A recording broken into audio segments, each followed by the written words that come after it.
एक सरल कमेंट आ रहा है, बहुत अच्छा कमेंट है, इस पे थोड़ा-सा ध्यान होना चाहिए ताकि आपके बेसिक कॉन्सेप्ट क्लियर हो जाएँ और जब क्लियर हो जाएँगे तो हम उसके आगे और चीज़ें समझ सकते हैं। तो ये कह रहे हैं कि हेलो अभिषेक, आपने कल की वीडियो में रिकमेंड किया था बसंत महेश्वरी जी का स्मॉल केस, तो ये कह रहे हैं जो उनका पीएमएस है वो वर्स्ट परफॉर्मिंग है लास्ट 5 साल का, 6.52 के आसपास का है। तो जो भी आप स्मॉल केस रिकमेंड कर रहे हो वो चीज़ सही नहीं है और ऐसी बाकी चीज़ें कह रहे हैं। तो सबसे पहली चीज़ सर, पीएमएस और स्मॉल केस म्यूचुअल फंड ये तीनों अलग चीज़ है। सबसे पहली चीज़ हो गई ये। ये तीनों अलग इंसान के लिए है, ये अलग कैटेगरी के इन्वेस्टर्स को टारगेट करता है। सबसे पहली चीज़ आती है म्यूचुअल फंड के लिए।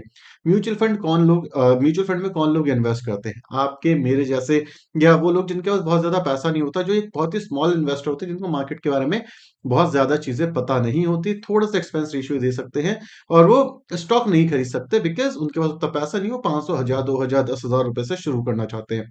तो उनके लिए होता है म्यूचुअल फंड, इसके अंदर आपको पता ही है क्या होता है कि म्यूचुअल फंड जाकर के आप पिक कर लो, उसमें अपनी एसआईपी शुरू कर लो।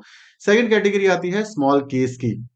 स्मॉल केस किसके लिए होता है? स्मॉल केस उन लोगों को लिए होता है जिनको मार्केट की थोड़ी-सी समझ है, जो मार्केट को थोड़ा अच्छे से समझ सकते हैं।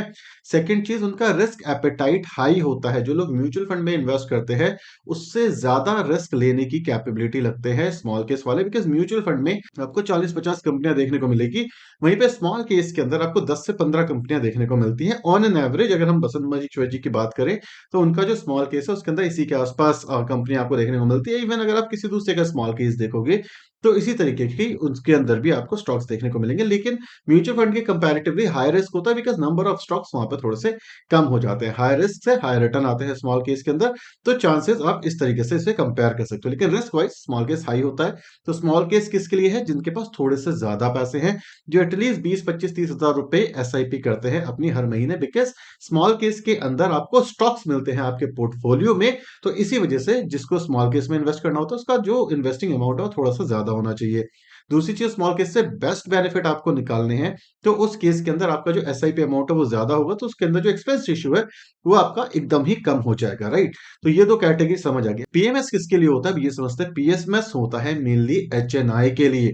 आपके और मेरे जैसे के लिए पीएमएस जनरली नहीं क्रिएट किए जाते, बिकॉज़ उसमें क्या होता है, एक जो एचएनआई है, मतलब जिसका बहुत सारा पैसा है एक आदमी के पास, वो एक बंदे के पास जाता है या एक कंपनी के पास जाता है, कहता है कि आप मेरा पैसा अपने पीएमएस में डाल दो। उसके अंदर क्या होता है, उस बंदे का पूरा अकाउंट जो पीएमएस बना रही है कंपनी, वो हैंडल करती है। अब जो पीएमएस कंपनी बना रही है, जैसे अगर आप बसंत महेश्वरी की बात करेंगे, वो भी बनाते हैं, चाहे आप सौरभ मुखर्जी की बात करेंगे, वो बनाते हैं, और भी बहुत सारे लोग हैं जिनके पीएमएस चल रहे हैं। तो पीएमएस का मेन रोल क्या होता है? सबसे पहली चीज़ जो पीएमएस का मेन रोल होता है, वो होता है अपने पैसे को बढ़ा करके लेकर के आना, पहली चीज़। दूसरी चीज़, पीएमएस के अंदर ज़्यादातर देखा गया है कि जितनी भी कंपनियाँ वो पिक करते हैं, वो सर्कुलर ग्रोथ वाली नहीं होती। सर्कुलर ग्रोथ का क्या मतलब है कि ऐसी नहीं है कि वो कंपनियाँ हमेशा आपको प्रॉफिट बना करके देंगी। जब वो कंपनियाँ चलेंगी, तब वो आपको एक्स्ट्राऑर्डिनरी रिटर्न बना करके देंगे। थर्ड चीज़, पीएमएस का मेन मतलब ये होता है कि आप पीएमएस को ना मार्केट से चेक नहीं कर सकते कि अगर मार्केट चल रही है तो आपका पोर्टफोलियो चलेगा या नहीं चलेगा। ये कुछ चीजें हैं आपको समझनी चाहिए। इसीलिए ज्यादातर केसेस में देखा गया है कि पीएमएस अंडर परफॉर्म करते हैं। पीएमएस क्या होते हैं कि मान लो 6-7 कंपनियां आपको उनके पोर्टफोलियो में नॉर्मली देखने को मिलती हैं। ये बहुत ही ज्यादा कॉन्सेंट्रेटेड पोर्टफोलियो होता है। जो बंदा जो पीएमएस को अपना पैसा मैनेज करने के लिए दे रहा है बंदा, वो ये चीज़ समझता है कि भाई कंसंट्रेशन हाई है, यहाँ पे रिस्क हाई है, यहाँ पे रिटर्न हाई है। तो इसी चक्कर में जो पीएमएस होते हैं, वो काफ़ी लंबे समय तक आपको पैसा बनाते हुए नहीं दिखते, लेकिन उसके बावजूद उसके अंदर काफ़ी सारा पैसा होता है। लेकिन जो पीएमएस होता है, वो आपको ऑल ऑफ द सडन काफ़ी अच्छा पैसा बना करके दे सकता है। तो पीएमएस को अगर आपको समझना है, तो पीएमएस को आप मार्केट से लिंक नहीं कर सकते। अब मान लेते हैं मार्केट चल रही है, ठीक है? लोगों ने बोल दिया भाई मार्केट चल रही है, मार्केट चल रही है। मार्केट को आप कैसे देखते हो? मार्केट को आप देखते हो बड़ी कंपनियों के साथ। निफ्टी 50 इंडिया की टॉप 50 कंपनी है, लेकिन जो पीएमएस चला रही है उसने पकड़ो 6 स्टॉक्स लिए हुए हैं, ठीक है? लेकिन 6 स्टॉक्स ऐसे स्टॉक्स हैं जो कि इस समय पे पिटे हुए हैं, वहां पे मोमेंटम देखने को नहीं मिल रहा है। तो क्या उसका पोर्टफोलियो चलेगा? उस बंदे का पोर्टफोलियो चलेगा?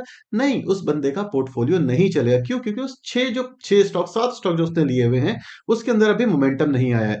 लेकिन उसी के अपोजिट साइड अगर आप देखोगे, तो काफी केसेस में ऐसा होता है कि मार्केट गिरती लगातार चली जाती जाती है, उसके बावजूद काफ़ी सारे पीएमएस होते हैं जो आउट परफ़ॉर्म करते हैं मार्केट को। वो ऐसा क्यों होता है? बिकॉज़ वो जो 6 स्टॉक है, वो 6 स्टॉक अगर उनके चल गए, तो उनका पीएमएस बहुत अच्छा हो जाता है। तो जो पीएमएस है, उसको आप मार्केट से डायरेक्टली कोरिलेट नहीं कर सकते, बिकॉज़ 6-7 स्टॉक्स आपको देखने को मिलेंगे और वो जो 6-7 स्टॉक होंगे, वो लार्ज कैप के तो डेफिनिटली नहीं होने वाले। बिकॉज़ अगर आप किसी को लार्ज कैप के स्टॉक के अंदर इन्वेस्ट करना है, तो वो पीएमएस वालों को इतना मोटी फीस क्यों दे रहा है? वो उनको फीस इसलिए दे रहा है कि भाई ये जो मेरा एक्स्ट्रा पैसा है, ये आप रखो और मेरे लिए मल्टी बैगर रिटर्न बना करके लेके आओ। लेकिन कोई कहता है मल्टी बैगर रिटर्न लेकर के आओ, तो वो ये नहीं कहता कि मेरे को 6 महीने, साल भर में, 2 साल के अंदर रिटर्न चाहिए। वो कहता है कि भाई ये आपके पास पैसा है, इसको मैनेज करो मेरे बिहाफ पे। इन्फ्लेशन आप बीट कर देना अगले 5 साल, 10 साल के अंदर और उसके बाद आप मेरा पैसा निकाल करके ले आना। ये होता है पीएमएस के अंदर जो बंदा इन्वेस्ट कर रहा है, उसका थॉट प्रोसेस। क्यों? म्यूचुअल फंड में आपके मेरे जैसे इन्वेस्टर इन्वेस्ट करते हैं, तो वो कहते हैं कि भाई मेरे को मार्केट चल रही है तो मेरे को रिटर्न मिलना चाहिए।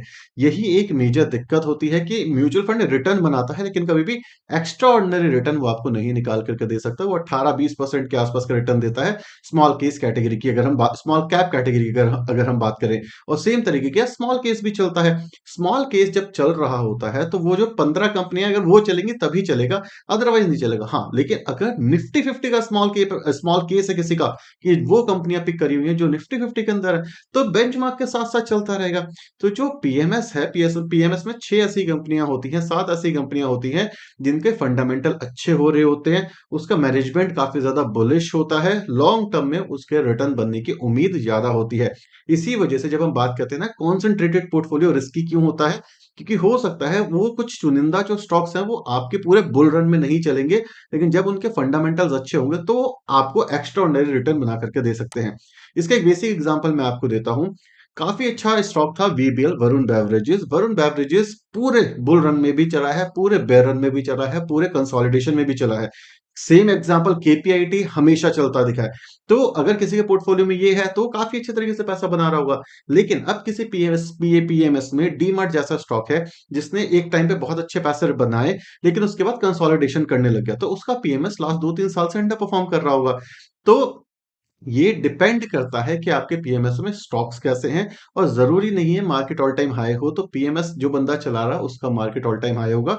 डेफिनेटली क्या ये बहुत अच्छी बात है कि ऐसा हो रहा है कि भाई पीएमएस पैसा नहीं बना रहा उनका, या स्मॉल केस पैसा नहीं बना रहा? नहीं, ऐसा नहीं है। सबसे पहली चीज तो जो मैंने उस दिन भी बात करी थी, उनका स्मॉल केस तो पैसा बना रहा है। यहाँ पे स्क्रीनशॉट लगा दूंगा मैं आपको, उनका स्मॉल केस है, आप जाकर के देख सकते हो। खरीदना है खरीदो, नहीं खरीदना मत खरीदो, कोई पैसा तो दे नहीं रहा भाई।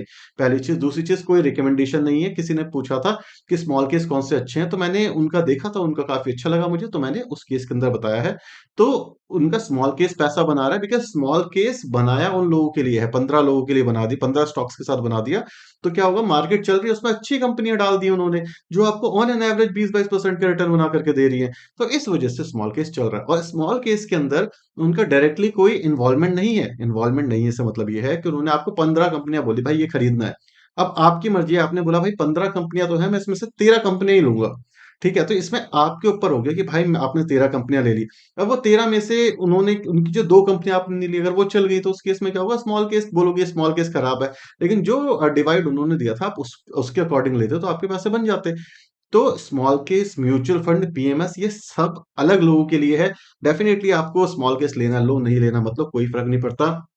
स्मॉल केस अच्छा रिटर्न दे रहा है, पीएमएस अच्छा रिटर्न नहीं दे रहा है, क्योंकि पीएमएस का थॉट प्रोसेस हुआ है। पीएमएस में आपके और मेरे जैसे लोग नहीं होते, जो 2-3 साल तक पैसा नहीं बन रहा होता, तो हम परेशान होते कि भाई पैसा नहीं बन रहा। उनके लिए वो जो पैसा है ना, वो वेल्थ क्रिएशन के लिए लगा दिया उन्होंने। उनको उस पैसे की शायद जरूरत नहीं है, वो सोचे कि भाई 10 साल में पैसा बना देगी ये कंपनियां, फंडामेंटली स्ट्रॉन्ग कंपनियां हैं और पैसा बन जाता है उस केस के अंदर। तो PMS, small case, mutual fund, direct stock, ये पूरी कैटेगरी अलग है, और ये हर एक अलग इंडिविजुअल के अकॉर्डिंग चीजें बनाई जाती हैं। रही बात कि उनका पीएमएस नहीं चल रहा है, तो भाई नहीं चल रहा, जिसने पैसे लगाए होंगे वो निकाल लेगा। स्मॉल केस चल रहा है, उनका स्मॉल केस अच्छा चल रहा है, जब से वो इंसेप्शन है तब से वो स्मॉल केस अच्छा चल रहा है, तब से दिख रहा है। आपको लेना है तो आप ले सकते हो, नहीं लेना है मत ले सकते हो, आप दूसरा स्मॉल केस ले लो।